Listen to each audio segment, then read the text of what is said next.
Chosen one, hear me, and hear me well. This message is not for the distracted, not for the ones who scroll through endless noise, not for the ones who chase fleeting shadows and call it living. This message is not for the crowds who gather but never listen. This is for you, the one who has always known deep down that you were different, that you carried something that could not be explained, that you bore a weight that others never seemed to feel.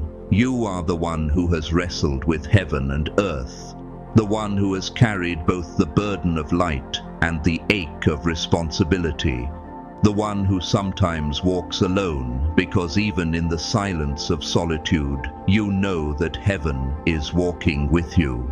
Yes, I am speaking to you, the one who has been mislabeled, misunderstood, set aside, and overlooked.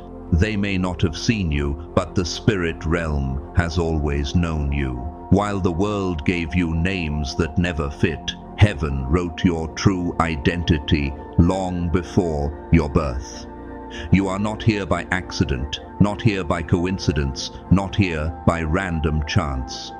You are here because God Himself placed His imprint on you, His eternal fingerprint etched into your very being.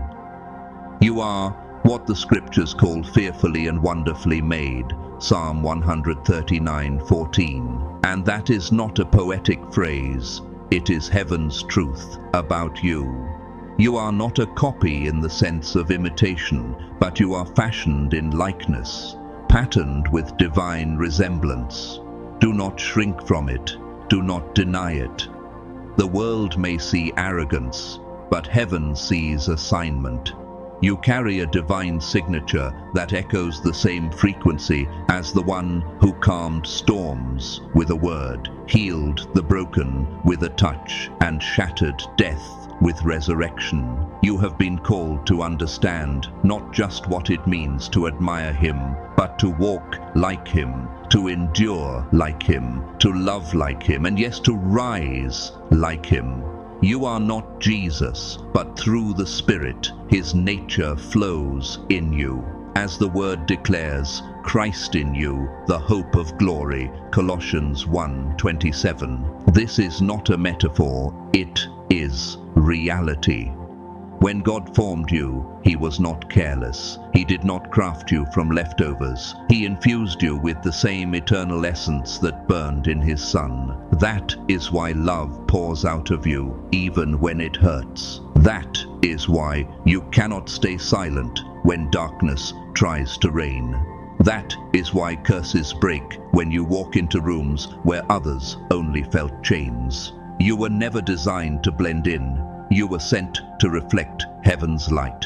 Remember how Jesus said, I am the light of the world, John 8:12. And later He turned to His disciples and said, you are the light of the world. A city set on a hill cannot be hidden, Matthew 5:14. Chosen one, that includes you. Your very life was intended to radiate His presence. Now, I know the question has burned in you. If I carry such divine power, why does life feel so hard? Why the battles, the heartbreaks, the nights of silence? Let me tell you, great power always attracts great pressure. Before Jesus ever stepped into miracles, He spent years in obscurity, years in silence, years in wilderness where temptation pressed against His soul. You are living that same rhythm. The struggles you have endured are not proof of weakness, they are confirmation of identity. Hell does not waste ammunition on empty vessels. The enemy does not chase those who pose no threat. You have been targeted because you carry weight. You have been attacked because you carry power. Just as Jesus was tempted right after the Father's voice declared Him beloved, so too you have been tested right after heaven marked you as chosen. Every night you thought you would not survive. Every morning you wondered if your mind could hold on. Every season when grief or betrayal tried to crush you. Those were not signs of abandonment. They were signs that you carried something too dangerous for hell to ignore. And yet, here you are, still standing, still breathing, still carrying peace that cannot be explained. Do you remember what Jesus said in John 14:27? "Peace I leave with you, my peace I give you. Not as the world gives do I give to you." That peace is what kept you when storms raged.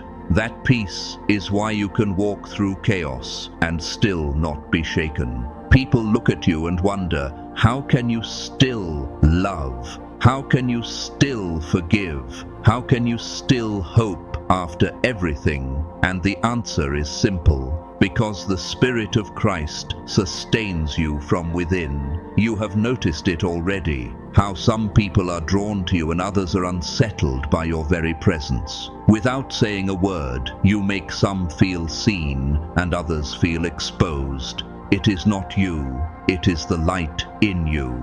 Darkness cannot be comfortable where light resides. Remember in Mark 1:24, when the demons cried out, "What have you to do with us, Jesus of Nazareth?" They could not remain hidden in his presence. And chosen one, that same conflict happens around you. You carry something that disturbs what is unholy and comforts what is broken. That is not ordinary. That is divine power at work. You have seen things before they happen. You have felt burdens for people you barely know. You have woken in the middle of the night with prayers on your lips, not understanding why, but compelled by a weight in your spirit. That is not coincidence. That is not just intuition. That is prophetic discernment. The Lord said in Amos 3:7, "Surely the sovereign Lord does nothing without revealing his plan to his servants, the prophets." Chosen one, when you feel the nudge to pray, when you sense the shift before it arrives, you are tasting the prophetic rhythm of Christ. And yet, you've tried to run. You have tried to silence the calling, to pretend you could live normal. But heaven always reroutes you. Every time you think you are finished, God writes another chapter. Every time you try to step off the path, a divine encounter pulls you back. Do not despise this. You are on heaven's timeline, and heaven wastes nothing. That is why interruptions mark your story. That is why your life is filled with divine appointments that never make sense until later. Jesus' life was never neat, never predictable. Blind men shouted, lepers cried out, storms arose, religious leaders opposed. And yet, through every disruption, the mission of God advanced. Your life mirrors that because you carry the same assignment, to reveal Christ to a world desperate for something real. You have wept for those who mocked you. You have prayed for those who betrayed you. You have loved those who did not deserve it. And that, chosen one, is the ultimate evidence of Christ alive in you. Remember when he hung on the cross and said, "Father, forgive them, for they know not what they do." Luke 23:34. That same spirit of relentless mercy is alive in you. The world may call it weakness, but heaven calls it power, because true divine power is not only in miracles, it is in love, unconditional and unbreakable. If you feel this stirring, know this. You are not simply imitating Christ from a distance. You are hosting him from within. The same Spirit that raised Jesus from the dead lives in you. Romans 8:11. You are not striving to reflect him. You are carrying him. That is why you cannot quit. That is why you cannot remain silent. That is why you cannot stay hidden forever. Heaven has marked you, refined you, and now heaven is unveiling you. Do not think you chose this. You did not wake up one day and decide to walk this path. God chose you before the foundations of the world. Ephesians 1:4. He saw every wilderness you would walk through, every betrayal, every night of silence, and still he said, "This one will carry my presence." You were chosen not because you were the strongest, not because you were the most qualified, but because you were willing. Your yes in the small places gave you authority in the greater places. You asked, "Why me?"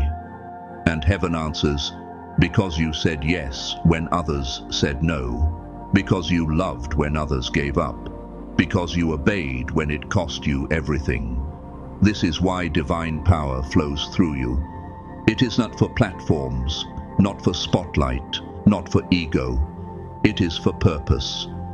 Jesus did not walk in power to impress the Pharisees. He used it to wash feet, to restore families, to feed the hungry, to touch the untouchable. And chosen one, you're being raised for the same. You're not being lifted to be idolized. You're being ignited to set others on fire. When people encounter you, they should feel heaven drawing near. That is the weight of what you carry. So, how do you walk in it more fully? Stay connected to the source.